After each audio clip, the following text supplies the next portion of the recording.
Hello everyone, welcome to my YouTube channel Study O'Clock. So in this video, I'll be discussing the important things that you all should know about CUET. And I really felt कि अगर ये सब चीज़ें मुझे पहले पता होती ना तो मेरे लिए काफ़ी आसान होती चीज़ें. So the very first thing is NCERT. NCERT कोई option नहीं है. It is the only way you can ace your exams. It is the only source that can help you to score full score हर एक subject में. ठीक है, तो NCERTs more than sufficient है अगर आप उन्हें अच्छे से करते हो, लाइन बाय लाइन करते हो, एंड कुछ भी उसके अंदर मिस करने वाला नहीं होता है. Right. Secondly I would say is कि जब आपके अंदर CUET के क्वेश्चंस आते हैं, जब आप अटेम्प्ट करते हो, भले वो प्रैक्टिस पेपर्स हो या जब आप फाइनल एग्जाम देते हो CUET का, तो उसके अंदर टाइम मैनेजमेंट बहुत इंपॉर्टेंट होता है. क्योंकि आपको एक ही टाइम पे हो सकता है एक ही दिन में आपके 2-3 पेपर हो रहे हो या 4 हो रहे हो, तो उसके अंदर टाइम मैनेजमेंट करना बहुत इंपॉर्टेंट है. टाइमर आपकी स्क्रीन पे रिफ्लेक्ट होता रहेगा, तो you should make use of it and you should keep a watch on that time as well, ताकि आपको पता लग जाए कि कितना टाइम बचा है. एंड कोशिश करना कि आपको रिविज़न एक बार रिवाइज करने का ना अच्छे से टाइम मिल जाए, ताकि आप अच्छे से रिवाइज करके एश्योर हो पाओ कि आपने जो क्वेश्चन के अंदर जो आंसर सिलेक्ट किया है वही आपका सबमिट हो रहा है. ठीक है. अनदर थिंग इज़ दैट जो भी ऑप्शंस आपको आती हैं MCQs में, it is very important to read the questions very very carefully. क्योंकि छोटे छोटे शब्द like true, false, correct, incorrect, right, not, ये छोटे छोटे शब्द ऐसे होते हैं जो क्वेश्चन के मीनिंग को ही एकदम बदल देते हैं. एंड इस क्वेश्चन के मीनिंग को बदलने का मतलब आपके मार्क्स भी ये बदल सकते हैं. राइट.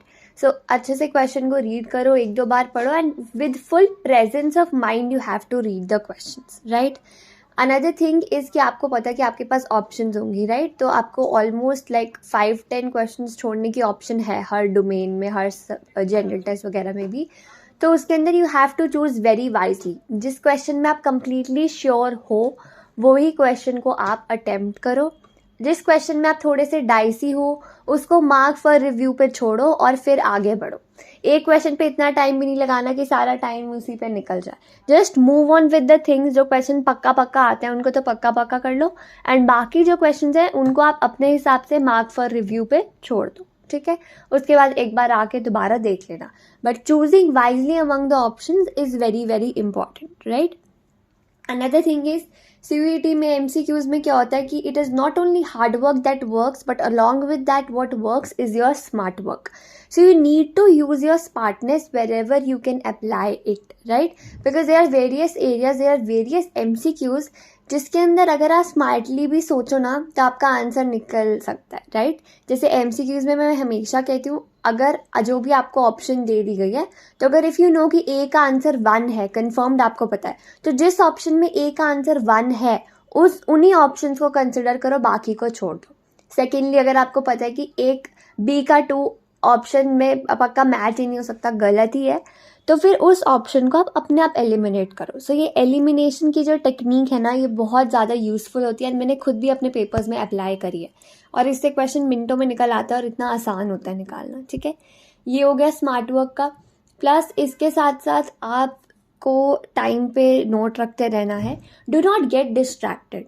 आई नो आप एग्ज़ाम सेंटर्स आपके पढ़ते हैं, अलग अलग जगह पर पढ़ते हैं, एंड कई बार ऐसा होता है कि आपकी इन्विजिलेटर्स वगैरह आपसे साइन करवाने आ रहे हैं, फ़ोटो लगवाने आ रहे हैं, या अगर वो आपस में भी अपना कोई काम कर रहे हैं, तो आपको उन चीज़ों से डिस्ट्रैक्ट नहीं होना है. आपको उस पॉइंट ऑफ टाइम में सिर्फ आपकी कंप्यूटर स्क्रीन, आप एंड आपके मार्क्स वही दिखने चाहिए. क्योंकि उस टाइम पे जो आप सबमिट कर दोगे ना, वही आपके कॉलेज डिसाइड करेगा.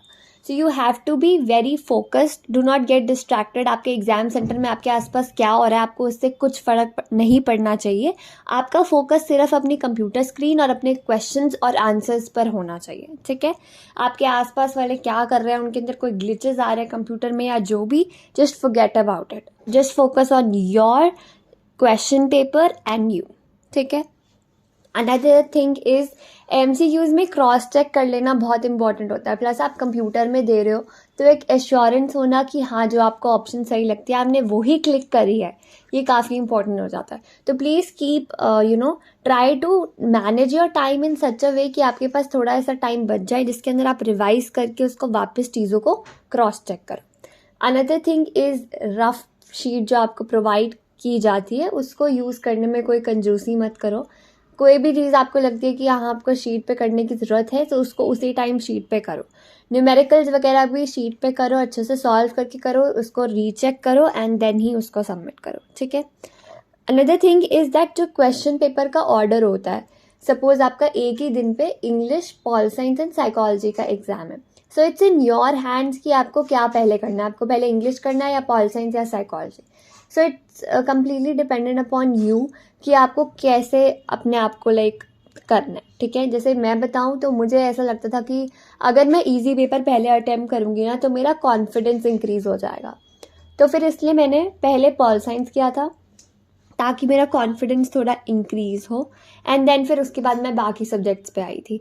और अगर यहीं आपको इसका उल्टा लगता है कि नहीं जो ज़्यादा हार्ड वर्किंग मतलब ज़्यादा मुश्किल है आपके लिए, आपको वो पहले करना है क्योंकि आपकी उस टाइम पे फुल एनर्जी होगी एंड आगे आगे आपकी क्या पता है एनर्जी थोड़ी एग्जॉस्ट हो जाएगी। तो वो आप पे डिपेंडेंट है आपके लिए क्या वर्क करता है, उस हिसाब से आप डिसाइड करो अपने ऑर्डर को, राइट। बाकी मैं यही कहूँगी जो भी मार्क फॉर रिव्यू और ये सब ऑप्शंस होती है उसको अच्छे से वाइजली यूज़ करो, आप ही के लिए दी गई है।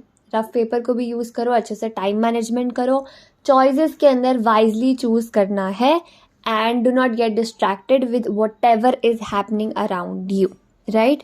तो ये सब कुछ ध्यान में रखना है एंड आई होप कि आपकी प्रिपरेशंस बहुत अच्छी चल रही होंगी। All the very best and give it your best, forget the rest and all the very best. Thank you so much for watching this video. Do subscribe to my channel and see you all in the next video. Till then, bye bye.